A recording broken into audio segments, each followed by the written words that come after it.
Radio city presents एक क्रांतिकारी ऐसा भी। भारत की स्वतंत्रता की लड़ाई में कई लोगों ने भाग लिया और इस आजादी की लड़ाई में महिलाओं का भी बहुत बड़ा योगदान रहा है। रानी लक्ष्मीबाई, सावित्रीबाई फूले, सरोजिनी नायडू, एनी बेसेंट और कई ऐसे बहुत से क्रांतिकारियों के नाम इतिहास में दर्ज है। आज मैं आपको ऐसी एक महिला क्रांतिकारी के बारे में बताऊंगा।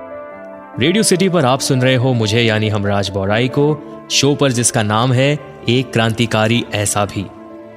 आज हम बात करने वाले हैं एक ऐसे क्रांतिकारी की जिन्होंने छोटी सी उम्र में ही भारत की आजादी के लिए अपनी जान न्यौछावर कर दी।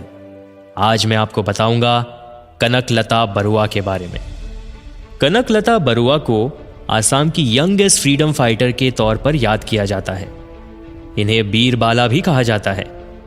अफसोस ये है कि बहुत ही कम लोगों को इनके बलिदान के बारे में जानकारी है।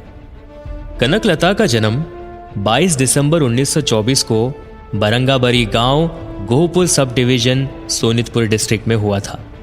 कनकलता आजाद हिंद फौज में शामिल होना चाहती थी, पर उनकी उम्र कम होने की वजह से उन्हें शामिल नहीं किया गया और उनका सपना पूरा न हो सका।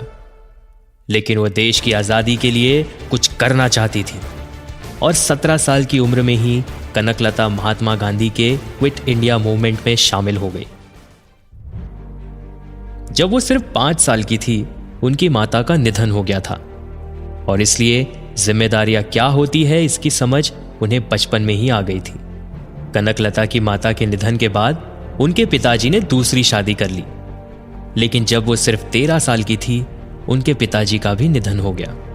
उन्होंने तीसरी कक्षा पढ़ने के बाद अपनी पढ़ाई छोड़ दी ताकि वो अपने छोटे भाई बहनों और घर की सारी जिम्मेदारियों को संभाल सके।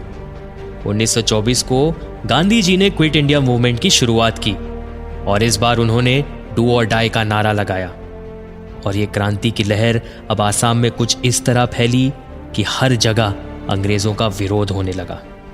आसाम में अंग्रेजों के खिलाफ ये आंदोलन शांतिपूर्वक किया जा रहा था, पर जब आसाम के कांग्रेस लीडर्स को हिरासत में लिया गया तो वहां के लोगों पर अंग्रेजों का अत्याचार और बढ़ने लगा। आजाद हिंद फौज के रिजेक्शन के बाद कनकलता ने मृत्यु वाहिनी सुसाइड स्क्वाड ज्वाइन कर ली और उस वक्त उनकी उम्र 18 से कम की थी। देश के प्रति कुछ करने की उत्साह की वजह से ही उन्हें शामिल किया गया था। उन्हें मृत्यु वाहिनी विमेन कैडेट का लीडर बनाया गया था। कुशल कुंवर, जो कि एक प्रसिद्ध क्रांतिकारी थे, उनके शहीद होने के बाद गोहपुर अनडिवाइडेड दरंग डिस्ट्रिक्ट के क्रांतिकारी शिविर ने यह निर्णय लिया कि वो लोग 20 सितंबर 1942 को ज्योति प्रसाद अग्रवाल के नेतृत्व में वहां लोकल पुलिस स्टेशन में राष्ट्रीय ध्वज फहराएंगे।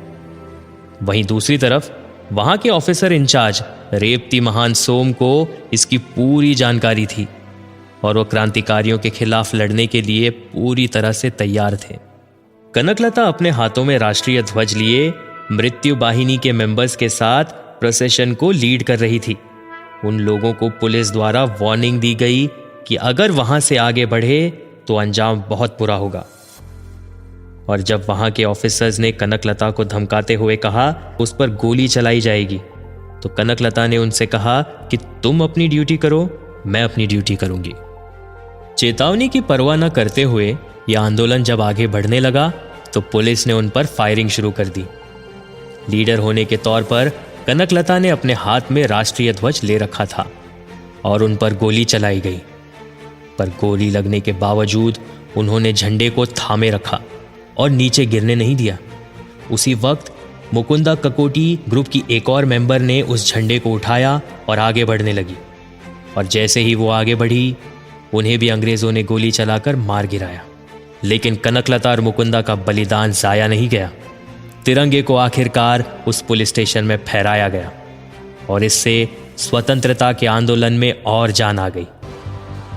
स्वतंत्रता संग्राम में उनके साहस और पराक्रम के आदर में fast patrol vessel ICGS of the Indian coast guard, जिसकी कमीशन 1997 में हुई थी, उसे कनकलता बरुआ के नाम पर रखा गया।